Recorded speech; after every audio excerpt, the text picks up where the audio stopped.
ಪ್ರಿಯ ನಿರೀಕ್ಷಕರೇ ನಮಸ್ಕಾರ. ಬೀರ್ಬಲ್ನ ವಿಶೇಷ ಕಾರ್ಯಕ್ರಮಕ್ಕೆ ಆತ್ಮೀಯವಾದ ಸ್ವಾಗತ.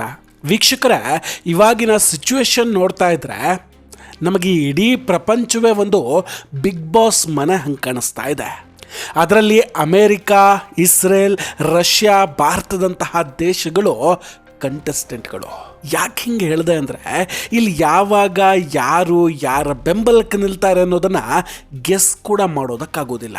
ಈಗ ನಾವು ಹೇಳೋ ಒಂದು ವಿಷಯ ನಿಮ್ಗೆ ಕೇಳಿದ್ರೆ ಕಣ್ಣು ಬಾಯಿ ಬಿಟ್ಕೊಂಡು ನೋಡ್ತೀರಾ. ವೀಕ್ಷಕರೇ, ಅಮೇರಿಕಾ ಅಧ್ಯಕ್ಷ ಟ್ರಂಪ್ ಭಾರತದ ವಿರುದ್ಧ ಮಾತಾಡ್ದಾಗ್ಲೆಲ್ಲ ನಮ್ಮಲ್ಲಿ ತುಂಬ ಮಂದಿಗೆ ಖುಷಿ ಆಗುತ್ತೆ.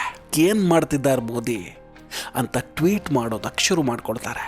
ಆದರೆ ತೆರೆಯ ಹಿಂದೆ ಮೋದಿಜಿ ಏನೇನು ಮಾಡಬೇಕೋ ಅದೆಲ್ಲವನ್ನ ಕೂಡ ಮಾಡ್ತಾನೆ ಇದ್ದಾರೆ. ಭಾರತಕ್ಕೆ ಟ್ಯಾರಿಫ್ ಹಾಕಿ ಬೆದರಿಕೆ ಹಾಕ್ತಿದ್ದಂತಹ ಅಮೇರಿಕಾಗೆ ಸೈಲೆಂಟಾಗಿಯೇ ರಿವರ್ಸ್ ಟ್ಯಾಕ್ಸ್ ಹಾಕಿ ಚಮಕ್ ಕೊಟ್ಟಿದೆ. ಈಗ ಇನ್ನೊಂದು ದೊಡ್ಡ ಡೆವಲಪ್ಮೆಂಟ್ ನಡೆದಿದೆ. ಇಷ್ಟು ದಿನ ಅಮೇರಿಕಾದ ಅತ್ಯಂತ ಆಪ್ತ ರಾಷ್ಟ್ರ ಮತ್ತು ಅಮೇರಿಕಾದ ರಾಜಕೀಯದಲ್ಲಿ ಹೆಚ್ಚಿನ ಪ್ರಭಾವ ಹೊಂದಿದ ದೇಶ ಅನ್ನಿಸ್ಕೊಂಡಿದ್ದ ಇಸ್ರೇಲ್ ಈಗ ನಿಧಾನವಾಗಿ ಅಮೇರಿಕಾದಿಂದ ದೂರ ಸರಿತಾ ಇದೆ. ಇಸ್ರೇಲ್ ಈಗ ಭಾರತ ಮತ್ತು ರಷ್ಯಾದ ಹತ್ತಿರ ಬರ್ತಾ ಇದೆ. ಈ ಮೂರೂ ದೇಶಗಳ ಒಕ್ಕೂಟವನ್ನು ತ್ರಿನೇತ್ರ ಅಂತ ಕರೀಲಾಗ್ತಾ ಇದೆ. ಇಲ್ಲೇ ನೋಡಿ ಅಸಲಿ ಆಟ ಶುರುವಾಗಿದ್ದು. ಇಡೀ ಗೇಮ್ ಈಗ ಕುತೂಹಲ ಮೂಡಿಸ್ತಾ ಇರೋದು ಇಲ್ಲಿಂದಲೇ. ವೀಕ್ಷಕರ, ಈ ತ್ರಿನೇತ್ರ ಅನ್ನೋದು ಯಾವುದೇ ಔಪಚಾರಿಕ ಲಿಖಿತ ಒಪ್ಪಂದ ಅಲ್ಲ. ನೋಡಿ, ಭಾರತ ಮತ್ತು ಇಸ್ರೇಲ್ ನಡುವೆ ಕಳೆದ 2-3 ದಶಕಗಳಿಂದ ತುಂಬ ಒಳ್ಳೆಯದಾದಂತಹ ಸಂಬಂಧ ಇದೆ. ಗುಪ್ತಚರ ಸಹಕಾರವಿದೆ. ಈ ಹಿಂದೆ ಭಾರತದ ರಾಯಭಾರಿಯಾಗಿದ್ದ ಹಮೀದ್ ಅನ್ಸಾರಿ ಅಂತವರು ಪಶ್ಚಿಮ ಏಷ್ಯಾದಲ್ಲಿ ನಮ್ಮ ಏಜೆಂಟ್ಗಳ ಹೆಸರುಗಳನ್ನು ಬಹಿರಂಗಪಡಿಸಿ ದ್ರೋಹ ಎಸಗಿದ್ರು. ಆ ಸಮಯದಲ್ಲಿ ಉಂಟಾದಂತಹ ನಷ್ಟವನ್ನು ತುಂಬೋದಕ್ಕೆ ಮತ್ತು ನಮ್ಮ ಗುಪ್ತಚರ ಜಾಲವನ್ನು ಮತ್ತೆ ನಿರ್ಮಾಣ ಮಾಡೋದಕ್ಕೆ ಇಸ್ರೇಲ್ ಭಾರತಕ್ಕೆ ತುಂಬ ಸಹಾಯ ಮಾಡಿತ್ತು. ಅದಾದ ಮೇಲೆ ಐಕೆ ಗುಜ್ರಾಲ್ ಅವರು ಪಾಕಿಸ್ತಾನದಲ್ಲಿದ್ದ ನಮ್ಮ ಏಜೆಂಟ್ಗಳ ವಿವರಗಳನ್ನು ಲೀಕ್ ಮಾಡ್ತಾರೆ. ಅಂತಹ ಕಷ್ಟದ ಸಮಯದಲ್ಲಿ ನಾವು ಇಸ್ರೇಲ್ ಮತ್ತು ರಷ್ಯಾದ ಸಹಾಯದಿಂದಲೇ ನಮ್ಮ ವ್ಯವಸ್ಥೆಯನ್ನು ಮತ್ತೆ ಸರಿ ಮಾಡಿಕೊಂಡಿದ್ದು. ಆದರೆ ಇದೇ ಭಾರತ ಇವತ್ತು ಯಾವ ರೇಂಜ್ಗೆ ಬೆಳೆದಿದೆ ಅಂದರೆ, ಪಾಕಿಸ್ತಾನ ಅಥವಾ ಇನ್ಯಾವುದೋ ಶತ್ರು ದೇಶದಲ್ಲಿ ಭಾರತಕ್ಕೆ ಬೇಕಾದ ಮೋಸ್ಟ್ ವಾಂಟೆಡ್ ಕ್ರಿಮಿನಲ್ಸ್ಗಳನ್ನು ಯಾರೋ ಮುಸ್ಕುದಾರಿಗಳು ಬರ್ತಾರೆ, ಶೂಟ್ ಮಾಡಿ ಹೊಡೆದಾಕ್ತಾರೆ. ಯಾರು ಅಂತಾನೆ ಗೊತ್ತಾಗೋದಿಲ್ಲ. ಭಾರತ ಅಷ್ಟರ ಮಟ್ಟಿಗೆ ಬೆಳೆದಿದೆ. ಇತ್ತೀಚೆಗೆ ರಷ್ಯಾದಲ್ಲಿ ಪ್ರಧಾನಿ ಮೋದಿ ಮತ್ತು ಪುಟಿನ್ ಅವರು ಕಾರ್ನಲ್ಲಿ ಕುತ್ಕೊಂಡು 45 ನಿಮಿಷಗಳ ಸುದೀರ್ಘ ಸಂಭಾಷಣೆ ನಡೆಸ್ತಾರೆ. ಅದಾದ ನಂತರ ಮಧ್ಯಪ್ರಾಚ್ಯ ಮತ್ತು ಭಾರತದಲ್ಲಿ ದೊಡ್ಡ ಬದಲಾವಣೆಗಳಾಗ್ತಾ ಇದೆ. ಗುಪ್ತಚರ ಮಾಹಿತಿಯನ್ನು ಹಂಚಿಕೊಳ್ಳುವಲ್ಲಿ ಈ ಮೂರೂ ದೇಶಗಳ ನಡುವೆ ತುಂಬ ಅದ್ಭುತವಾದ ನಂಬಿಕೆ ಇದೆ, ವಿಶ್ವಾಸ ಇದೆ. ನೋಡಿ, ಈ ಮೂರೂ ದೇಶಗಳು ನಂಬಿಕೆಗೆ ಅರ್ಹವಾದಂಥ ದೇಶಗಳು. ಯಾವತ್ತೂ ಕೂಡ ಒಬ್ಬರನ್ನ ಇನ್ನೊಬ್ಬರು ಬಿಟ್ಕೊಡೋದಿಲ್ಲ. ಯಾವುದೇ ಮೈತ್ರಿ ಆಗಲಿ ಈ ನಂಬಿಕೆ ಅನ್ನೋ ಭರವಸೆಯೇ ಮೂಲಾಧಾರ ಆಗಿರುತ್ತೆ. ಗುಪ್ತಚರ ಇಲಾಖೆಯಲ್ಲಿ ಮಾಹಿತಿಯ ನಿಖರತೆಗೆ ಬೆಲೆ ಹೆಚ್ಚಿರುತ್ತೆ.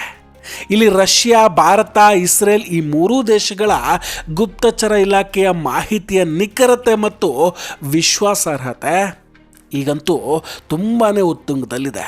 ಇಲ್ಲಿ ಇಂಟ್ರೆಸ್ಟಿಂಗ್ ಏನಂದರೆ, ಅಮೇರಿಕಾದ ಜೊತೆ ಇದ್ದಂತಹ ಇಸ್ರೇಲ್ ಈಗ ರಷ್ಯಾ ಮತ್ತು ಭಾರತಕ್ಕೆ ಇನ್ನೂ ತುಂಬ ಹತ್ತಿರ ಆಗ್ತಾ ಇದೆ. ಸೌದಿ ಅರೇಬಿಯಾ ಮತ್ತು ಅಮೇರಿಕಾದ ಸಂಬಂಧದಲ್ಲಿ ಬಿರುಕು ಮೂಡ್ತಾ ಇದೆ. ನೋಡಿ, ಅಮೇರಿಕಾ ಮತ್ತು ಸೌದಿ ಅರೇಬಿಯಾದ ನಡುವೆ ಸಂಬಂಧ ಹೇಗಿತ್ತು ಅಂತ ಹೇಳ್ತೀವಿ.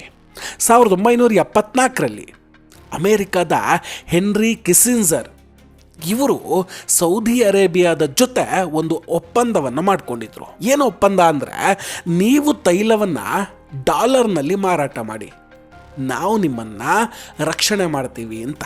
ಇಲ್ಲಿವರೆಗೂ ಕೂಡ ಆ ಒಪ್ಪಂದ ಹಾಗೆ ಇತ್ತು. ಆದರೆ 2022ರಲ್ಲಿ ಅಮೇರಿಕ ಒಂದು ದೊಡ್ಡ ಆಟ ಆಡುತ್ತೆ. ಡಾಲರ್ ಮತ್ತು ಸ್ವಿಫ್ಟ್ ವ್ಯವಸ್ಥೆಯನ್ನು ರಷ್ಯಾದ ವಿರುದ್ಧ ಅಸ್ತ್ರವಾಗಿ ಬಳಸ್ಕೊಳ್ಳುತ್ತೆ. ಇದು ಸೌದಿ ಅರೇಬಿಯಾಕ್ಕೆ ಭಯ ಆಗುತ್ತೆ. ಎಲ್ಲಿ ನಮ್ಮ ಹಣವೂ ಕೂಡ ಒಂದು ದಿನ ಅಮೇರಿಕಾದಿಂದ ಜಪ್ತಿಯಾಗಿಬಿಡುತ್ತೋ ಅನ್ನೋ ಆತಂಕ ಸೌದಿಗೆ ಎದುರಾಗುತ್ತೆ. ಇದೇ ಕಾರಣಕ್ಕೆ ಸೌದಿ ಅರೇಬಿಯಾ ಈಗ ಪರ್ಯಾಯ ಮಾಧ್ಯಮಗಳನ್ನು ಹುಡುಕೊಳ್ತಾ ಇದೆ. ಇನ್ನೊಂದು ಕಡೆ ವಿಶ್ವದಲ್ಲಿ ಈ ಇಸ್ಲಾಮಿಕ್ ಖಲೀಫತ್ ಕನಸು ಅನ್ನೋದು ಜೋರಾಗಿ ಕಾಣಿಸ್ತಾ ಇದೆ. ಅಂದರೆ ಇಸ್ಲಾಮಿಕ್ ರಾಷ್ಟ್ರಗಳಿಗೆ ನಾಯಕ ಯಾರು ಅನ್ನೋ ಕಿತ್ತಾಟ. Pakistan, Turkey, Iran, Saudi Arabia ಎಲ್ಲರೂ ಕೂಡ ಈ ವಿಷಯದಲ್ಲಿ ಬಡ್ದಾಡ್ಕೊಳ್ತಿದ್ದಾರೆ. ನೋಡಿ, ಸೌದಿ ಅರೇಬಿಯಾದ ಬಳಿ ಬೇಕಾದಷ್ಟು ದುಡ್ಡೇನೋ ಇರಬಹುದು, ಆದರೆ ಸೌದಿ ಅರೇಬಿಯಾಗೆ ತನ್ನನ್ನು ತಾನು ರಕ್ಷಣೆ ಮಾಡಿಕೊಳ್ಳೋದಕ್ಕಾಗೋದಿಲ್ಲ. ಅದಕ್ಕಾಗಿ ಅವರು ಅಮೇರಿಕ ಅಥವಾ ಪಾಕಿಸ್ತಾನದ ಮೇಲೆ ಡಿಪೆಂಡ್ ಆಗಲೇಬೇಕು. ಸೊ ಸೌದಿ ಅರೇಬಿಯಾ ಇಸ್ಲಾಮಿಕ್ ರಾಷ್ಟ್ರಗಳ ಪೈಕಿ ನಾಯಕ ಆಗೋದು ಹೇಗೆ? ಇತ್ತ ಟರ್ಕಿ ವಿಷಯಕ್ಕೆ ಬಂದರೆ ಇದರ ಆರ್ಥಿಕತೆ ಕುಸಿದು ಹೋಗಿದೆ. ಇನ್ನು ಪಾಕಿಸ್ತಾನ ಹಣ ಕೊಟ್ಟರೆ ಏನು ಬೇಕಾದರೂ ಮಾಡುವ ಹಂತಕ್ಕಿವತ್ತು ಬಂದು ನಿಂತ್ಕೊಂಡಿದೆ. ಇದುವರೆಗೂ ಈ ಯುದ್ಧ ಗೆಲ್ಲದ ಪಾಕಿಸ್ತಾನದ ಸೈನ್ಯ ಸೋತಿದ್ದಕ್ಕೆ ಮೆಡಲ್ಗಳನ್ನು ಹಾಕ್ಕೊಂಡು ತಿರುಗಾಡ್ತಾ ಇದೆ. ಇಂಥ ಸೈನ್ಯದ ಮೇಲೆ ಸೌದಿ ಅರೇಬಿಯಾ ನಂಬಿಕೆ ಇಟ್ಕೊಂಡಿದೆ ಅನ್ನೋದೇ ತಮಾಷೆ. ಹಮಾಸ್ನ ನಾಯಕರು ಅಥವಾ ಭಯೋತ್ಪಾದನಾ ಜಾಲ ಟರ್ಕಿಗೆ ಹೋಗುವ ಬದಲು ಪಾಕಿಸ್ತಾನಕ್ಕೆ ಹೋಗಿ ಭೇಟಿ ಕೊಡ್ತಾ ಇದ್ದಾರೆ. ಪಾಕಿಸ್ತಾನದಲ್ಲಿ ಅವರಿಗೆ ಲಷ್ಕರ್ ಇ ತೊಯ್ಬಾ ತರಬೇತಿ ನೀಡಲಾಗ್ತಾ ಇದೆ. ಈ ಕಡೆ ಕುತಂತ್ರಿ ಚೀನಾದ ಕಮ್ಯುನಿಸ್ಟ್ ಪಾರ್ಟಿ ಹಮಾಸ್ಗೆ ಪ್ಲ್ಯಾನ್ಗಳನ್ನು ಮಾಡಿಕೊಡ್ತಾ ಇದೆ. ಅಕ್ಟೋಬರ್ 7ರವರೆಗೂ ಹಮಾಸ್ ಮೇಲೆ ಇಸ್ರೇಲ್ ಅಟ್ಯಾಕ್ ಮಾಡೋವರೆಗೂ ಕೂಡ ಅವರಿಗೆ ಪಾಕಿಸ್ತಾನದಲ್ಲಿ ತರಬೇತಿಯನ್ನು ಕೊಡಲಾಗ್ತಿತ್ತು. ಆದರೆ ಈಗ ಅನಾಮಧೇಯ ಬಂದೂಕುದಾರಿಗಳು ಅವರನ್ನು ಪಾಕಿಸ್ತಾನದ ಒಳಗೇನೆ ಹೊಡೆದು ಹಾಕ್ತಾ ಇದ್ದಾರೆ. ಹೀಗೆಲ್ಲ ಇರುವಾಗ ಇಸ್ರೇಲ್ ಭಾರತ ಮತ್ತು ರಷ್ಯಾ ಜೊತೆ ಬರ್ತಾ ಇದೆ ಅನ್ನೋದು ತುಂಬ ಇಂಟ್ರೆಸ್ಟಿಂಗ್ ಅನ್ನಿಸ್ತಾ ಇದೆ. ಸೊಮಾಲಿಲ್ಯಾಂಡನ್ನು ರಾಜತಾಂತ್ರಿಕವಾಗಿ ಗುರುತಿಸೋ ಮೂಲಕ ಇಸ್ರೇಲ್ ಭಾರತಕ್ಕೆ ಪರೋಕ್ಷವಾಗಿ ಬೆಂಬಲ ಕೊಟ್ಟಿದೆ. ಆದರೆ ಭಾರತ UAE ಮೇಲೆ ಯಾವುದೇ ನಂಬಿಕೆಯನ್ನು ಇಡ್ತಾ ಇಲ್ಲ. ಯಾಕಂದರೆ ದೆಹಲಿಯಲ್ಲಿ ನಡೆದಿರುವಂತಹ ಭಯೋತ್ಪಾದನೆಗಳಿಗೆ ಹಣದ ಮೂಲವೇ ಈ UAE. ಹೀಗಿರಬೇಕಾದ್ರೆ ಇವ್ರ ಮೇಲೆ ನಂಬಿಕೆ ಇಡೋದಾದರೂ ಹೇಗೆ? ಇನ್ನೊಂದು ಕಡೆ ಭಾರತ ಇವತ್ತು ಸಾಫ್ಟ್ವೇರ್ ಅಪ್ಡೇಟ್ ವಿಷಯದಲ್ಲಿ ತುಂಬ ಮುಂದಿದೆ. ಇದೆಲ್ಲ ಅಮೇರಿಕದ ನಿದ್ದೆ ಕೆಡಿಸ್ತಾ ಇದೆ. ಜೊತೆಗೆ ಇನ್ನೊಂದು ಮುಖ್ಯವಾದ ವಿಷಯ, ರಾಜಕೀಯ ಬದಲಾವಣೆಗಳು ಅಂತಾರಾಷ್ಟ್ರೀಯ ಮಟ್ಟದಲ್ಲಿ ಕಾಂಗ್ರೆಸ್ ಪಕ್ಷದ ಪ್ರಭಾವವನ್ನು ಕುಗ್ಗಿಸ್ತಾ ಇದೆ. ಇಷ್ಟು ದಿನ ಚೀನಾದ ಪ್ರತಿನಿಧಿಗಳು ಭಾರತಕ್ಕೆ ಬಂದಾಗ ಕಾಂಗ್ರೆಸ್ ನಾಯಕರನ್ನು ಭೇಟಿ ಮಾಡ್ತಿದ್ರು. ಆದರೆ ಈಗ ಅದಕ್ಕೆ ನಿರಾಕರಿಸ್ತಾ ಇದ್ದಾರೆ. ಅದರ ಬದಲಿಗೆ ಅವರು RSS ನಾಯಕರನ್ನು ಭೇಟಿ ಮಾಡೋ ಆಸಕ್ತಿಯನ್ನು ತೋರಿಸ್ತಾ ಇದ್ದಾರೆ. ಇದು ತ್ರಿನೇತ್ರ ಮೈತ್ರಿಯ ಮತ್ತು ಬದಲಾಗ್ತಿರೋ ಭಾರತದ ಶಕ್ತಿಯನ್ನು ತೋರಿಸುತ್ತೆ. ದೇಶದ್ರೋಹಿ ಕೆಲಸ ಮಾಡೋರಿಗೆ ಈಗ ಭಯ ಶುರುವಾಗಿದೆ. ಇದು ದೇಶಕ್ಕೆ ಒಳ್ಳೆಯ ಬೆಳವಣಿಗೆ ಅಂತಲೇ ಹೇಳ್ಬೋದು.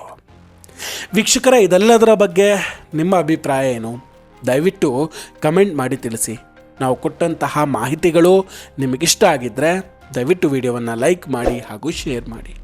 ಇನ್ನೂ ಕೂಡ ನಮ್ಮ ಬೀರ್ಬಲ್ ಚಾನಲನ್ನು ಸಬ್ಸ್ಕ್ರೈಬ್ ಮಾಡಿಲ್ಲ ಅಂದರೆ ಈ ಕೂಡಲೇ ಸಬ್ಸ್ಕ್ರೈಬ್ ಮಾಡಿ ಹಾಗೂ ಬೆಲ್ ಐಕಾನನ್ನು ಕ್ಲಿಕ್ ಮಾಡಿ.